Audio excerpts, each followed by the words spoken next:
Well,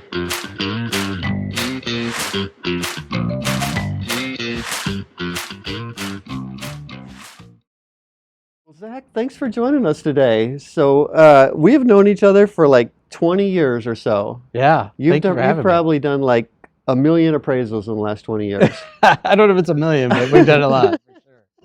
For sure. So tell me a little bit about yourself and your company and what you do. Yeah.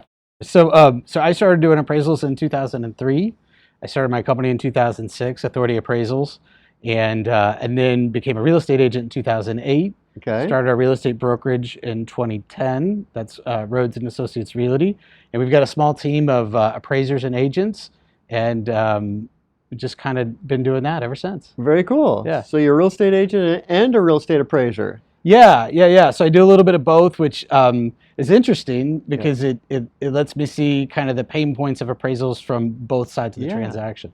I could see that. So have you ever been an agent and another appraiser does a deal on and kills one of your deals? That's a great question. I don't know that I've had one killed, but I've certainly had some bumps in the road along the way. Yeah, I've experienced that for sure. Yeah. Us real estate investors have a love-hate relationship with real estate appraisers. I'm sure. Yeah, I'm So, sure. I love you. Yeah. All right, so let's jump in. So thanks for the background there. If anybody's looking for a real estate appraiser, reach out to Authority Appraisals, right? Authority Appraisals, yeah. Zack Rhodes. I got several questions here. We're going to be kind of all relying around, we have a hard money lending business. And our two primary clients are people that buy a house, rehab it, and resell it. So just flipping a house. Or people that buy a house, rehab it, put a tenant in it, and then they go to a bank and refinance the house and try to get most of their money back. So that's called the BRRRR method. So those are our two primary clients, and we fund people to buy a house, rehab it, resell it, or people to buy a house at a discount, fix it up, and then do the BRRRR method and hopefully get most of their money back. So I'm going to ask you some questions along those lines. Great. So starting with the fix and flip buyer, investor. So Suzanne typed up a couple scenarios for me here. So we're just going to go with her scenarios. Awesome. So scenario one, a client gets multiple offers on their house. That's kind of happened a lot these days, right? All the time, yeah. Or the last several years anyway. 3 buyers really want it, and they drive up the price 45 grand over list. You know, you've seen this. I'm sure you guys probably in the appraisal world probably talk about how do we do this? But is there any way that if there's no other comps around, that an appraiser can use these other offers, or how do you do it if you got like an outlier, but there's been multiple offers that, you know, kind of justifying that the value is 45,000 over list, but there's not good comps around to support it. What do you do in that scenario? Yeah, that's a great question. It's a tough scenario. It's a tough scenario for the appraisers and everybody involved. So there's a couple of things. First of all, I mean, you mentioned the comps. We always have to have the comps. Yeah. Somehow, somewhere, we've got to be able to find comps to put in our report and justify the value. Now, having said that, what I advise a lot of people to do is when you have a multiple offer situation like that, share that information with your appraiser. Okay. Because the appraiser is taking into consideration not only the comps, but there's also like a range in the comps, and there's a selection of the comps, and having this information that a lot of people want this property and are willing to pay more is helpful to the appraiser when they're selecting the comps, making adjustments to the comps, and then finally reconciling the comps and choosing their value. One example I often give people is early on in the COVID pandemic, when prices were really running up.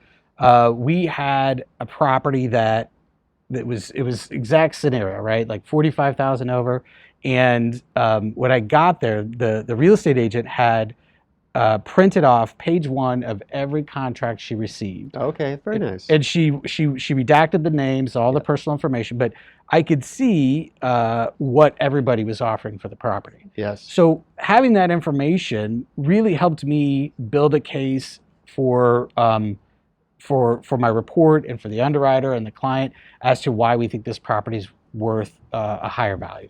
Very nice. And I think a lot of people think that like appraisal is just all fact-based and there's no art to it, but there's a fair amount of, you have some flexibility or leeway. I know you got to have comps and you got to justify it, but you still got some leeway in how you justify things. Is that accurate? Absolutely. Yeah. I mean, it's like you said, you have to have comps, but there's a lot of personal judgment and Yeah. subjectivity that's involved in the process. Yes, yes. So on kind of the opposite end of that spectrum, let's say appraisal comes in, let's just say $5,000 below list price. And, for us, it's our borrower. The investor is like frustrated and feel like the appraiser, came in low. And I'm sure you run into this scenario. What can the investor borrower do as far as communicating with the appraiser, and what's fair and what's not, and is there a way to, I don't know, there's a word for this that I'm missing, but Like a reconsideration yeah, request? something like that. There you go. I Yeah. like that. Is that a real word? It's a real thing. Yeah. Reconsideration request. Okay. Yeah, so that's one thing that you could do if you feel like there's an error or something was overseen. Yes. You can do a reconsideration request. Now, the way that works, though, is as an appraiser, I'm bound to my client, which typically is the bank, Yes. if there's a bank involved. Yes. So let's say it's the seller. That's typically the one that's going to want the reconsideration request. Yes. They actually have to push that through the bank. So that's Okay. got to come through that channel. So They can't just call you directly then. no, I gotcha. no. Okay. But here's what you can do, and here's what I would advise is get that information, any information that you have that can help support your selling price Yep. to us up front.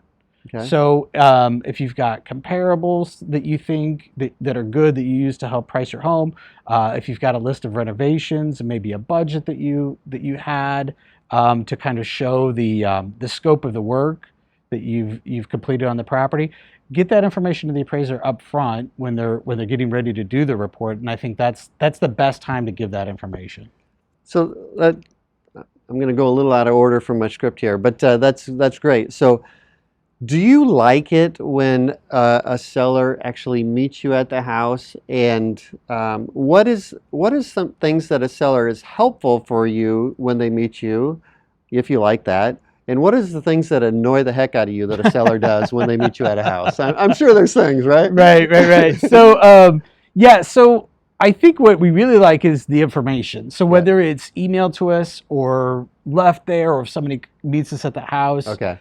Either way, it's just having that, again, like the comps, the renovations. Some other data too might be that's helpful is information about sales, other sales in your neighborhood. Mm-hmm. And what I mean by that is sometimes there might be a low sale, Mm-hmm. and there's no information on the MLS as to why it's low, but you Right. might know. Right. Right? Maybe because a lot of times in the listings they don't share that information, the bad stuff, right? They only share Yes. the good stuff in the marketing remarks. Yes. So if you've got any of that information, whether you send it to us, meet us there, that's really, really helpful.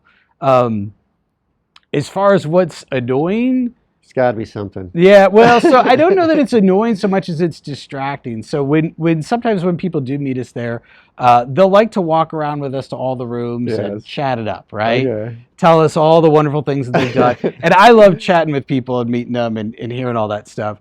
But what happens is it distracts me sometimes when I'm looking for stuff and I'm trying to focus, and it's distracting when I'm trying to have a conversation. For me, it's hard to do both at the same time. So I would say, absolutely, let's have a nice conversation. Let's do it at the front end or the back end of the appointment. Yeah. And then let me just kind of roam a little bit so that I can really focus on what I need to do during that time. That's awesome. That's super helpful. I think a lot of people enjoy hearing you say that. So I'm going to summarize what I think you said. Okay. If you're meeting the appraiser at the house and you encourage that, either meeting or talking to them on the phone or emailing them information, you like to know if they have any comps, so you're not annoyed by a seller giving you comps. Absolutely not. And if they've done a rehab on the house, you like to know the stuff that they did. So like a cost breakdown sheet of all the work that they did on the house or something like that. That's helpful. Yes. Okay. And What's not helpful is just following them around the house and kind of trying to convince them or whatever, trying to Right. sway them, sway you while they're walking through the house and stuff like that. Do you like it when, let's say somebody's doing a refinance, do you like it when the borrower, I'll say in this case, um, tells you what they want the number to come back at? Yeah, good question. Do I like it? I don't know that I like it or don't like it. I think I'm pretty indifferent to it. Okay. Yeah, So, I'm accustomed to it, okay. you know. Certainly, but it doesn't I don't know that I like it or Do dislike you it. do you give that any weight when you're making the appraised value? I'm not supposed to, that's for sure. Okay. Yeah. Yeah, I'm supposed to be objective, third party, unbiased, and all that. Now, but it's I think it is true that as soon as a number is put into somebody's head, Yeah. there is a bias now to Yeah. it. So it's my job to try to not be biased, but I think as soon as you hear the number, you can't unhear it. Yes. Yeah. Okay. All right. So, what I'm hearing you say then is for our borrowers that are refinancing, it's probably a good idea to plant a seed with you.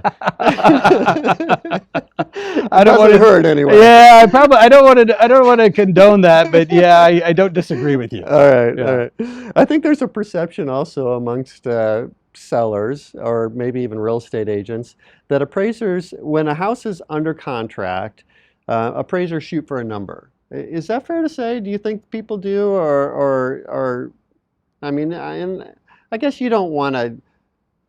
I'm putting words in your mouth, and I don't want to put words in your mouth. But do you, when you get a house and you're going out to do an appraisal, and there's a contract on the house, obviously you put weight on what the contract says. Yes. But do you shoot for that number, or I mean, or is there a negative connotation to if you come in low or something like that, or I don't know. I'm not saying that very well, but Yeah. I think I know where you're going with that. I mean, certainly, I don't want to ruin anybody's day. that's exactly what Yeah. could happen, right? Absolutely. Yeah, and you Absolutely. understand that. Yeah, I get that, and I think that's true of most appraisers. Yeah, So we absolutely look at the contract. I mean, with the contract, we have a couple, usually two real estate agents, two informed, educated yes, market participants. yes, You've got a property that's been exposed to the open market. yes, It's received an offer that's been negotiated and accepted. So there's value to that, right? I yes, mean, there's weight to be given to that. So I'm going to consider that. That doesn't mean I'm going to hit the number per se, yeah, but if the comps aren't supporting it, I'm going to take a double and sometimes triple look yes, at that and make sure that I'm not missing something. yeah, Because these other people have came to an agreement and they believe it. So I just need to make sure that I'm doing all that I can as far as my due diligence to make sure that if I don't agree with it, it's well supported. yeah. Well said. I think you said that very well. All right, I got another scenario here that Suzanne. All right, let's do it. We spent a whole bunch of time on that last one. All right. Keep in mind that most of our clients are investors, and we're trying to buy houses at a discount. So a borrower purchases a house directly from a distressed seller and at a great price, and a distressed seller may be just somebody that inherited a house and they live out of state and they just want that house sold quickly. They don't want to get top dollar. They just want somebody to buy it quick, take care of it. Maybe they're getting rid of all the trash and fixing up the house. So they got a great price on it, way below retail. But all that was really needed in this scenario that Suzanne put together here is they needed to give it a fresh coat of paint and do some minor updates, and then they're ready to. And this person in this scenario is going to keep it as a rental, and they want to refinance us out. So they used us to buy it at a discount, spruce it up just a little bit, but they only did minor work to it. And then they put a tenant in it, and then they're going to the bank to refinance this out. So will that sale price that they just bought it at, how influenced is an appraiser at that, maybe 3 months ago they got a really good price on it? How influenced is an appraiser on that? And is there anything that a borrower can do to help an appraiser to where they get an appraisal that they feel is fair? Yeah, so the prior sales price, that's something that the appraiser needs to look at, research, and then report on. Hmm. So from my perspective, I'll start by answering that by explaining what I've got to do about it, and I think Okay. that'll kind of help with the answer. Okay. So I've got underwriters and clients that are going to read my report Yeah. and want to make sure that it feels reliable, Yeah. and they're going to see that prior sale and say to me, Zach, hey, we see this prior sale 6 months ago. Now the property is appreciated 20% in 6 months. What Yeah. happened? Hmm. How is Yeah. that possible? Hmm. Explain to me that. And if I respond, well, it was a fresh coat of paint and some Windex, Yeah. right? They're probably not going to like that, Yeah. right? So what the investor can do is exactly what you just did, which is tell me the story. Yes. Tell me the story about the distress sale, how they came together, because what that does is that tells me, and then in turn tells my client that prior sale wasn't actually a market value. Right. It was a distressed value. So it hasn't really appreciated 20%. They bought it below market value, kind of a deal. Does that make sense? Totally makes sense. I think some investors get frustrated that they don't feel like appraisers. They feel like appraisers are frustrated, are taking that lower sale into account and not giving them the value that they should. So, Sure. but you explained it very well. If an investor buys a house at a discount and they're getting an appraiser, they need to explain why that discount was, or how they got it at such a good discount. Absolutely. Okay, that's good to know. So let's talk about when you actually do an appraisal. So you go out to a house. Um, what are the things, what's your process and what are you looking for? Can you just kind of walk us quickly through what you do when you go out to a house and do an appraisal on a house? Sure. Yeah. Yeah. So we're looking for a lot of things. So for our appraisal begins when we pull into the neighborhood. Okay. So before we actually even get in the property lines, Yeah. we're looking at all the relevant characteristics of the neighborhood and what's around there. But once we get onto the property, we're looking at the quality and the condition and the features mainly of the Okay. house. So just like a buyer would, a buyer's Mhm. going to be concerned about all those kind of things, and we're really trying to just get into the buyer's shoes. In addition to that, we're also measuring the property Yeah. to get the gross living area, so that we've got that reported in our appraisal report. Cool. Let's talk about the square footage because I think there's some confusion. So I think that from my perception, I think the confusion usually revolves around lower level finishes Mhm. or finishes that are below grade. Can you kind of talk about how an appraiser determines the square footage of a house and any of the nuances with that? Yeah, sure. So first of all, appraisers are we are now required for any federally regulated or bank transaction, we're required to follow ANSI. That's an acronym for American National Standards Institute Okay. measurements. So and there's lots of information online out there about that. We've got a couple blog posts on our website too that reference some of this stuff that we'll chat about. But that's the standard of measurement that all appraisers are to adhere to. Okay. Now, a couple of specific things, like you alluded to, the basement. ANSI says if any part of the level or if any part of the living area is below grade, Mhm. even if it's just one side. So let's say you've got a walkout basement where you've got three sides exposed, Okay. and maybe that back wall, you've got even just an inch below grade. Mhm. The entire area is not considered above grade. It's considered below grade. Okay. So does that mean it has no value? Of course not. Right. It's got value. We just account for it on a different line in our report, and we usually give it a different contributory value because we find that typically in most markets people will pay more for above grade Yes. versus that below grade living area. Yes. A couple of other nuanced difference or things to point out. Can I follow up with Yeah, that? please. So I was always told, and tell me if this is still true, if I misunderstood what you said, that when you walk in the threshold, basically the front door of the house, anything below that is, so if you go down a step, that's below grade or that's below the threshold, and that is not included in square footage. Where if you go in a house, like a ranch style house is all on one floor, obviously that's square footage, or in a two-story where you walk in, you got the first floor and second floor is above grade. But typically a split floor, you walk in, you can either go up or you go down. The down is below grade. Is that right? Is it based on when you walk in the threshold, or is that not accurate? Well, I think a lot of appraisers have used that in the past, and I think that rule of thumb might just work out to be true Okay. according to ENC a lot of times. But there are exceptions for every rule, Yes. so that where they allow us to depart for it. So a good example might be a raised ranch, where Yeah. you do walk into that main that main level, but the back wall is actually below grade. Right. But but to your point, everything above that main threshold would be above grade. Well, Yes.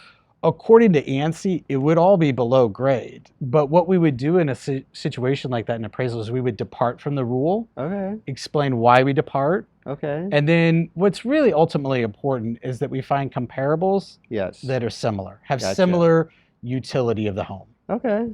That's good to know. I'm glad you explained that. Let's talk about like a story and a half or something, or upstairs, or even like almost like a finished attic. What are the Yeah. rules up there? Yeah, so there's a couple of different rules on that. First of all, when you've got that sloped ceiling, Yeah. for it to be considered gross living area, it's got to be above 5 feet. The ceiling height. The ceiling height. So Okay. the ceiling height could start to come down, but as soon as it hits 5 feet, Yes. then nothing beyond that is considered part of the gross living area. I got you. So that's the first rule. Okay. The second one is a little bit trickier. So it says that at least 50% of the ceiling has to be above 7 feet tall. Okay. So imagine for a second if you had a 20-foot wide room, Yes. but only 5 feet was above 7. Okay. So that's 50%. So Yeah. you can only have another 5 feet as gross living area. So it would be like a 10-foot wide area 10-foot rather wide than 20 foot. That's right. Gotcha. Yeah. So even if all the slope was above the 5 foot, you're limited to 10 foot. Gotcha. Very cool. I think that helps explain things. Yeah. And any rules on whether or not a room is considered a bedroom or not in that scenario, or any scenario that for an appraisal purposes? Yeah. So it's for it to be a room, it's got to have well, first of all, any room to be called a room needs to be at least 70 square feet. Okay. For it to be a bedroom, it would need to have egress, A window window. that is a certain size window. Yeah. So there's a lot of confusion about that too. There's no real standard on that. Okay. But it could change municipality to municipality Yeah. as far as occupancy and stuff like that. But yeah, so you've got to have an egress window or door. Yeah. And then you've got to have privacy. That's one that a lot of people aren't aware of. So by privacy, I mean it can't be a pass-through room. Oh, sure. So you can't, if you have to go through that room to get to another room, you lose the privacy. It's no longer a bedroom. Gotcha. That makes sense. You probably run into that down the city a fair amount, or places like that. For sure. Yeah. All right. I got some rapid fire questions, and we'll wrap this up. Sounds great. All right. We may have already covered some of this. In your opinion, is it okay to give appraisers comps when they show up to appraise a property? Absolutely. The only caveat I'd say to that is I think it's best if you try to limit it to your 3 best comps. So don't give them like 20. Yeah, because what's going to happen is when you get 20, here's what the appraiser thinks, right? They think, well, okay, thanks for the 20 highest sales in your neighborhood, right? Right. Yeah, but if you pick 3 comps that you really feel strongly about, maybe even on 1 or 2 of them explain why this one's important or should be included, Yeah. I think they're going to pay more attention. Right. As an appraiser, what is one of the most frustrating things that a property owner can do that you would be willing to share with others? I guess you kind of talked about that. Follow you around, or is there anything else you want to add to that? Yeah. No, I think I think that's it. It's just just so that we're not distracted, so we can focus on our job. Perfect. A lot of times people disagree with an appraisal. Typically, it's not because of the number they want to see. What are some reasons why people can genuinely question an appraisal? We kind of talked about that, but you got anything else to add to that? If there's a comp that you really think they should have used, or a comp that you really think they shouldn't have used in their report, and that might be that scenario where you know, like the house down the street, maybe there was a distressed sale, Yeah. condition, or maybe there was a really, bad pet odor, or Yeah. that something that the appraiser's just not going to see in the data. So Yeah. that kind of information could be helpful. Yeah. For that scenario. Cool. Suzanne's got a question here, and I think I hear some confusion about this too. Is there a difference between like local appraisers and national appraisers, or is that mainly just like how appraisers are ordered, or you familiar with that at all? Yeah, sure. So, I'm a big believer in using local lenders. Yes. And for Me two too. two main reasons. One is just supporting our community, Mm-hmm. and then number two, a lot of times local lenders have long-term invested relationships with appraisers. They've got small panels that they've personally vetted and believe are good quality appraisers. Yeah. National lenders, they've got good appraisers too, Yeah. but on a larger scale, a lot of times what they'll do is they'll maybe even hire a appraisal management company Yeah. to manage the process because it's just so big, Yeah. right? Yeah. And when you do that, it introduces another element. So there's a lot of good appraisal management companies out there. We work for some of them, but in some cases, the appraisal management company is incentivized to have fast, cheap appraisals. Yes. They're more profitable when they get fast, cheap appraisals. Yes. So I think while this isn't a universal rule, but I think more times than not, you're going to stand a chance of getting a better quality appraiser by using a local lender. Gotcha. Very cool. Is there anything else that I didn't ask you that you want to add into our conversation here? Oh, that's a good question. No, I think we rounded the bases on this. Awesome. Well, thanks for coming out and hanging out with us. I really appreciate it. We'll call it a wrap. Thank you, Brian. I appreciate it. Absolutely.